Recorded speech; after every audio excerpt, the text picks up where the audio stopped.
Hey guys, this is the Toucan Guy here doing a commentary for a collection of games on the PS2. It's called the Sega Classic Collection. It has a few games on it. I think it's like 6. Here I'm playing Golden Axe. It's a classic arcade game. What I don't like about this collection is that it has updated graphics. Which, you know, when you want to play a classic game, you don't want updated graphics. You want the classic look to the game, and no added cutscenes like what they did to Golden Axe. However, though, what I do like about the cutscenes is that they didn't add any crappy voice acting to it. It's all just text with subtitles, which is pretty nice. And they added some pretty weird sound effects to the Golden Axe. However, though, you can't have a second player join in the middle of the game. You have to wait until the end of the stage, which is pretty annoying. I mean, for a game that is advertised for drop-in, drop-out co-op, well, this particular version was advertised for that, and well, you can't do it. It's like as soon as you hit start, select a character, it just says game over. So it just kills you right off the start. You get 10 continues, but only 1 life per continue, so yeah, I'm pretty sure that's the way it worked with the original Golden Axe on the arcade, or the Sega Genesis, or the way that it is in the Xbox Live remake, but I probably won't be getting the Xbox Live remake. In fact, I have the PS2 remake, however I think the Xbox Live one has the classic graphics. And recently I bought some games on Steam. The package that includes the Breath of Death 7 and Cthulhu Saves World. That's the only way you can get any of those either two of those games. The only way you can get them is through the package, which gives you both for about $2.99 American. So, and right now the exchange rate is in the favor of the Canadian currency, I think. So give me a second to check. Yeah, it's in our favor by 0.8 cents. So, you know, if you happen to have some money laying around, but you have a credit card or something, just buy it. Cause it's really 2 really long games, really fun. They're pretty much both identical except for the different characters, abilities, monsters, and the storyline, obviously. There are 2, like, classic console RPGs, like it's that style, has the graphics like it, and it does in fact give you the option to use an Xbox 360 controller on your PC in order to play the game, if you wish. I happen to have one, so I use it. I'm not too sure about the keyboard. Yeah, the keyboard controls. I was about to say keyboard and mouse, but no, the keyboard controls. I'm not really too sure about them.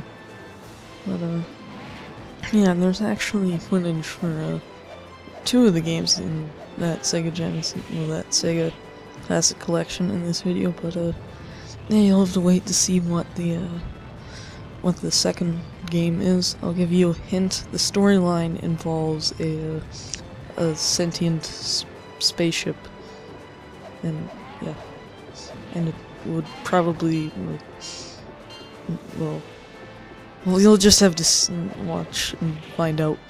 So yeah, don't just skip to the end of the video. Don't do that. And well, it's not even at the end of the video. I'm not even going to tell you how long until it starts. So don't skip to like halfway through the video and see what it is. But yeah, it's a pretty fun game.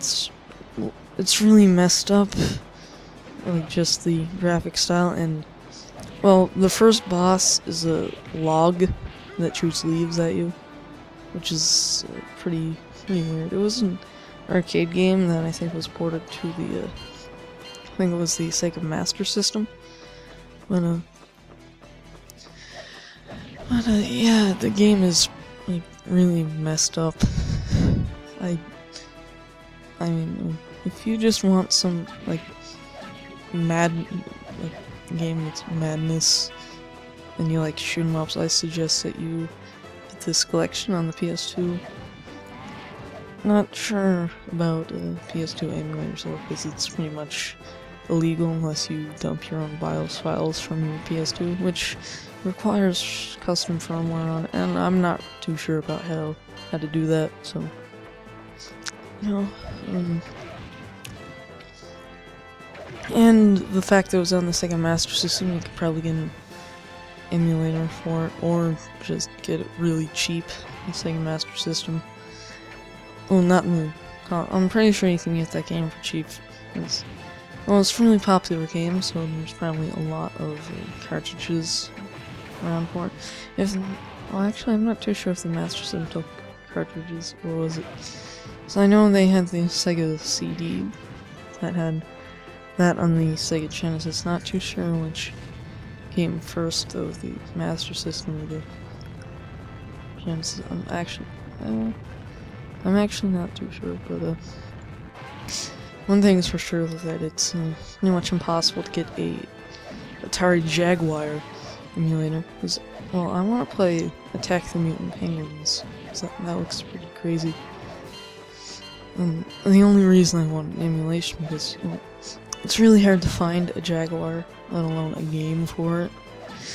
So, and then there's the whole thing might not have the cables or the controller with the big keypad on it, because that's what the controller was. It's a D-pad, 6 buttons, and then like a crap ton of keys, basically. Yeah, the controller looks really awkward to use, especially for games that had really bad control schemes. I'm pretty sure a lot of Jaguar games have that. Oh, yeah, the secret game, it's coming up soon. About less than a minute. If you haven't heard of the game before, it might blow your mind, because it's just so awesome and fun to play. So yeah, if you're wondering, this actually is recorded straight from a PS2. It's not like an emulator or anything, so yeah. So yeah, that was Stage 1 of Golden Axe. Now let's play some Fantasy Zone. It's a pretty epic game, just keep watching. Basically the story is you're a sentient spaceship that happens to have wings called Opa, and you're fighting like an army that's trying to steal the currency of every single world so they can fund a giant fortress, and you're trying to stop it.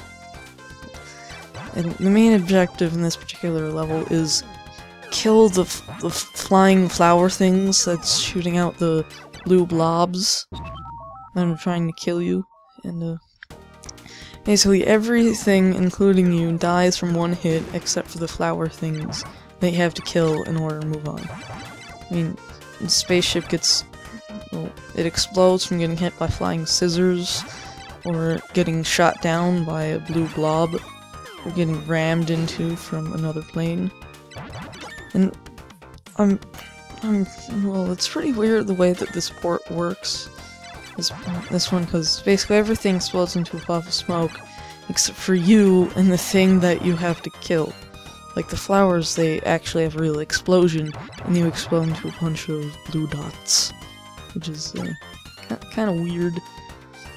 But the game is awesome, and just look at that background. And when you first get this game, actually not when you first, when you get the this game up and running on your PS2, like you go into Fantasy Factory. Once you go to when you go to the options, you can choose between the American version and the Japanese version, which is a really nice touch for a port for a classic arcade game that came out around then. And as you see, you get these coins. You can go to the in-game shop by going into the balloon that says shop on it, and you can buy upgrades such as replacing your wings with bigger wings, or jet engine, or changing your bomb into like a giant, basically anvil that explodes. And basically everything that's trying to kill you is up in the air. So you can basically protect yourself by going onto the ground. And once you go onto the ground, your spaceship, it grows feet and starts walking.